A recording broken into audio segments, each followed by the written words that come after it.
আচ্ছা ডাব্লিউবিসি এর জন্য যে কোচিং সেন্টারে পড়িস তুই, তো সেটা কি এনাফ ম্যাটেরিয়াল? অনেস্টলি বলবি ভিডিওটা যদি সেন্টারে একটু দেখাবো তাই না।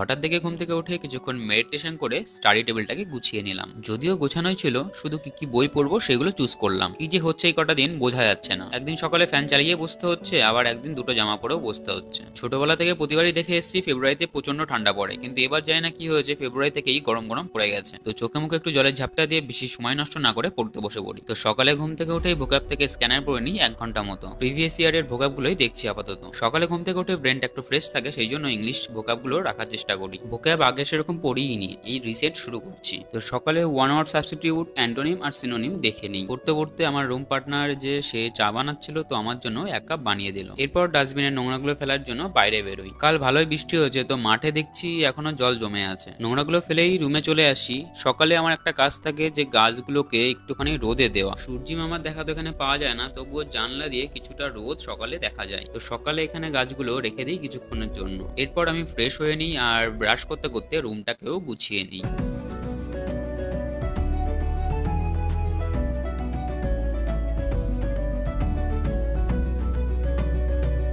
সকালে চা বিস্কুট খেয়েছিলাম, আর এখন একটা কেক দিয়ে হালকা কিছু ব্রেকফাস্ট করে পড়তে বসে পড়ি। স্ক্যানার থেকে প্রিভিয়াস ইয়ারের যেসব কোশ্চেন হিস্ট্রির সেগুলো একটু ঘাটছি। সারাদিন পড়াশোনা করা, মুখস্থ করা, প্র্যাকটিস করা, এই সবকিছু ঊর্ধ্বে প্রিভিয়াস ইয়ারের কোশ্চেনগুলোকে ফলো করা। কি প্যাটার্নে আসে আর কি ধরনের কোশ্চেন আছে সেগুলো একটা রীতিমতো ভালো ধারণা পাওয়া যায়। সেই জন্যই PYQ দেখা খুবই ইম্পর্টেন্ট। কয়েকজন কমেন্ট করেছিল WBCS এর জন্য কোথা থেকে প্রিভিয়াস ইয়ার কোশ্চেন দেখি, আর পাবলিশার্স কে। এটা হলো একাডেমিক অ্যাসোসিয়েশনের স্ক্যানার। এটাতে শেষ 22 বছরের প্রিলিমসে কোশ্চেন দেওয়া আছে, আর মেন্সের শেষ 6 বছরের দেওয়া আছে। শুধু তাই নয়, ইম্পর্টেন্ট হাইলাইটেড কোশ্চেন প্রত্যেক চ্যাপ্টারের শেষে দেওয়া আছে। এটার নতুন ভার্সনে শেষ 25 বছরে কোশ্চেন দেওয়া আছে। ডেসক্রিপশন আর কমেন্ট বক্সে লিঙ্ক দিয়ে দিচ্ছি, তোমরা চাইলে দেখে নিও বইটা। আমি তো বইগুলো কলেজ স্ট্রিট থেকেই কিনি, ওখানে সস্তা পড়ে।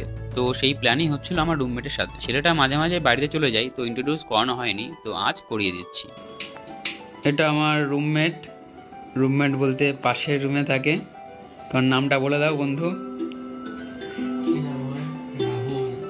মন্ডল করে শুধু গন্ডগোল। তো রাহুল ভাই এখানে কি পড়াশোনা করে আর কোন কোচিং সেন্টারে পড়ে সেটা আমাদের এখন বলবে। রাহুল কিন্তু একটা বড় কোচিং সেন্টারে পড়ে এখানে, ঠিক আছে? তো নামটা নিচ্ছি না, নামটা নিলে প্রমোশন হয়ে যাবে। সেলফ স্টাডি করা ভালো নাকি কোচিং সেন্টার ভালো, তোমার কি মনে হয়? 1 বছর কোচিং এ পড়ে কি মনে হচ্ছে এখন? একটা বেসিক আইডিয়া চলে আসলে সেলফ স্টাডি করাই ভালো। মানে একটা বেসিক আইডিয়ার জন্য কোচিং সেন্টারটা প্রয়োজন, তাই না? আর সেই বেসিক আইডিয়া যদি কোনো দাদা বা কোনো দিদি বা অথবা ফ্যামিলি থেকে পাওয়া যায়, সেটা তারপরে কি কোচিং সেন্টার প্রয়োজন হয় না? কারণ তারা অনেকটা এক্সপেরিয়েন্সড, তারা যেটা বলবে নিশ্চয়ই ভালোই বলবে। কোচিং সেন্টার থেকে যে স্টাডি ম্যাটেরিয়াল বা নোটস প্রোভাইড করে সেটা কি এনাফ WBCS এর জন্য? তো ও সেটা বলবে এখন। কি বলতে চাও বল।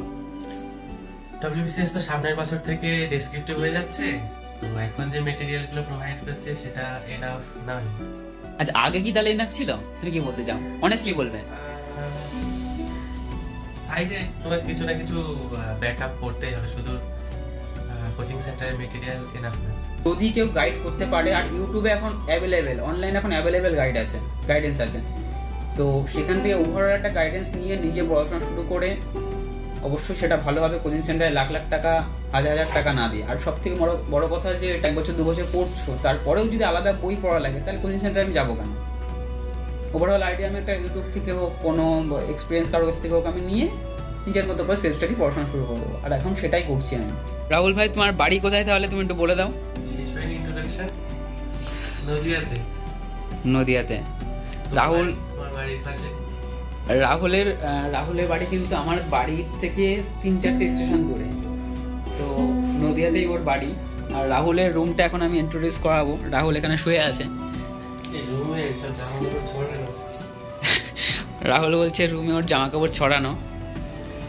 ওর রুমটা এখনো সাজানো হয়নি ঠিকঠাক করে।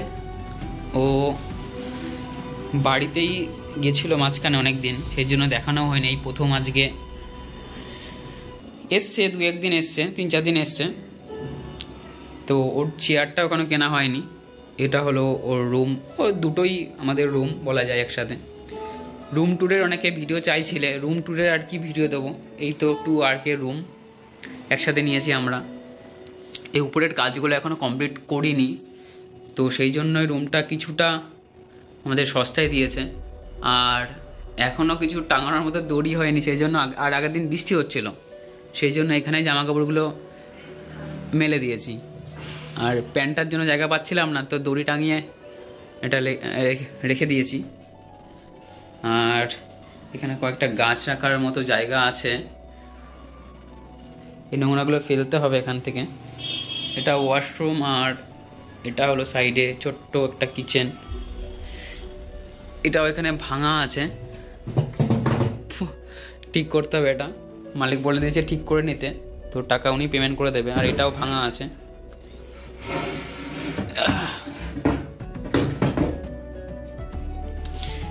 এখানে আমাদের টুকটাক কিছু সবজি রাখার জায়গা।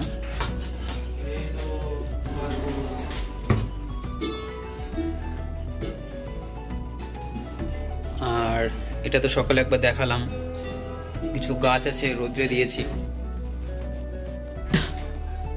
আর এটা হলো আমার রুম।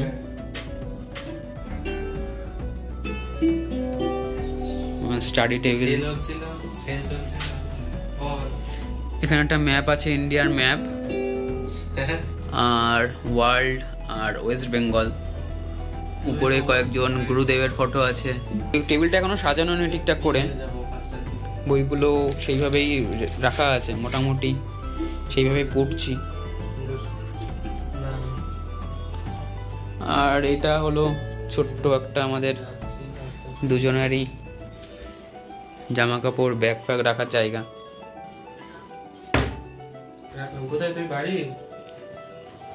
আর জানলা দিয়ে কি আছে ভিউ দেখা যাক।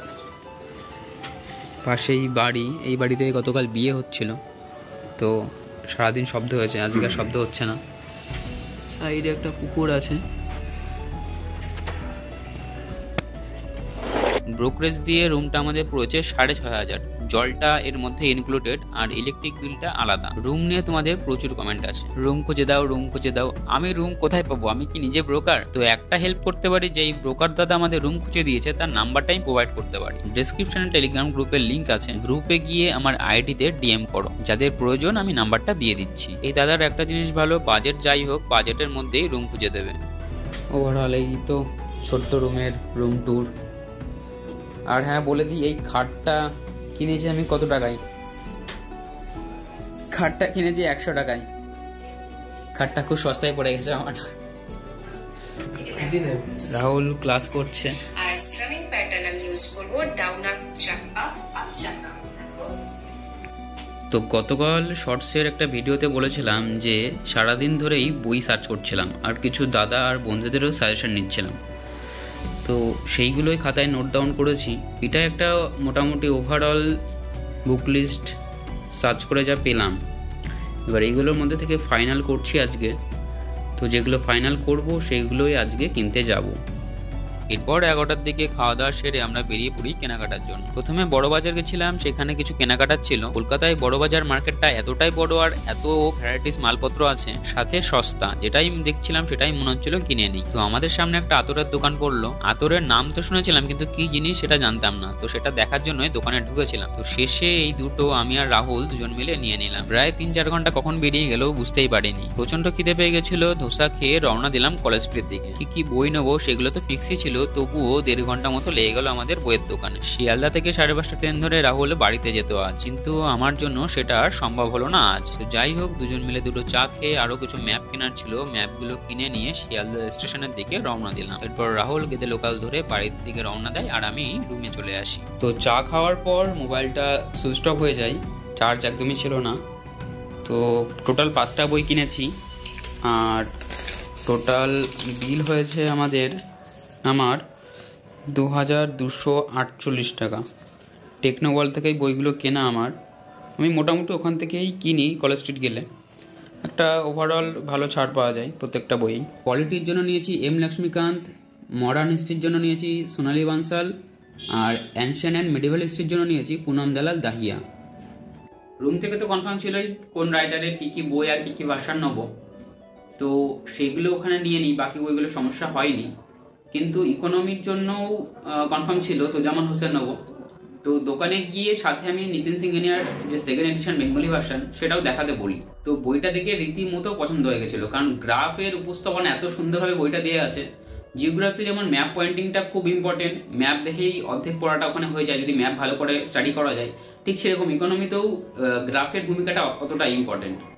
তো নিতিন সিংহেনিয়ার সেকেন্ড এডিশনের বইটা বেঙ্গলি ভার্সন, ইংলিশ ভার্সন তো অবশ্যই সুন্দর, কিন্তু ইংলিশ ভার্সনটা আমি চাইছি না ইকোনমিতে, কারণ ডেসক্রিপটিভ ভার্সন ইকোনমি ইংলিশে পড়ে সেটাকে নামানো একটু মুশকিল হয়ে যাবে, বাংলায় নামানো মুশকিল হয়ে যাবে। তো ভাবছিলাম যে ইকোনমিটা বাংলায় দেখবো, তো তোজামান হোসেনটা চুজ করে গেছিলাম সেই জন্য। কিন্তু ওখানে গিয়ে বইটা এতটাই সুন্দর লেগে গেল, তো প্রায় 1 ঘন্টার উপরে দুটো বই পড়ে পড়ে দেখতে হয়েছে, কনফার্ম করছিলাম যে কোনটায় লেখা ভালো আছে। তো শেষমেশ তোজামান হোসেনটাই চুজ করলাম, কারণ ওটার লেখাটা অনেকটা সহজ। আর নিতিন সিংহেনিয়ার কোনো একটা জায়গায় আমার মনে হলো যে ওটা ট্রান্সলেশন করা। তো পড়তে থাকি নতুন বইগুলো, কিছুদিন পড়ার পর তারপরে বইগুলো কেমন বা কতটা বুঝতে পারছি সেটা অবশ্যই ভিডিওতে বলবো। আর এখন প্রিপারেশন মোটামুটি 3টে ফেজে চালাতে হচ্ছে। 6 মাস পরে WBCS MCQ বেসড প্যাটার্নে এক্সাম হবে, তো সেটার জন্য একটা ওয়েতে প্রিপারেশন নিতে হচ্ছে। পরের বছর থেকে ডেসক্রিপটিভ ওয়েতে হবে, সেটাকে একটা প্ল্যানিং রেখে এগোতে হচ্ছে। তো WPSI 2024 কবে হবে সেটাকেও মাথায় রেখে প্রিপারেশন চালাতে হচ্ছে। তো এই 3টেকে কম্প্যাক্ট করে একটা সুন্দর দেখে একটা রুটিন বানাতে হবে, বানিয়ে সেটাকে শুরু করে দেবো। আগামীতে 2 থেকে 4 বছর এই বইগুলোই পড়তে হবে বারবার করে। কোন ভার্সন আর কি কি বই নেবো সেটা চুজ করাটা খুবই ইম্পর্টেন্ট ছিল। এত বড় বড় রাইটার বই লেখেন, তো সব বইই ভালো। আর এটাও সত্যি যে প্রত্যেক বইতেই কিছু না কিছু কমতি খুঁজলে পাওয়াই যায়, কিন্তু প্রধান বিষয় এটাই যে নিজের জন্য সুইটেবল কোন বইটা, কোন বইটি পড়তে ভালো লাগে। এই বইগুলোর লিঙ্ক আমি ডেসক্রিপশনে দিয়ে দেবো, তোমাদের যদি প্রয়োজন হয় দেখে নিতে পারো।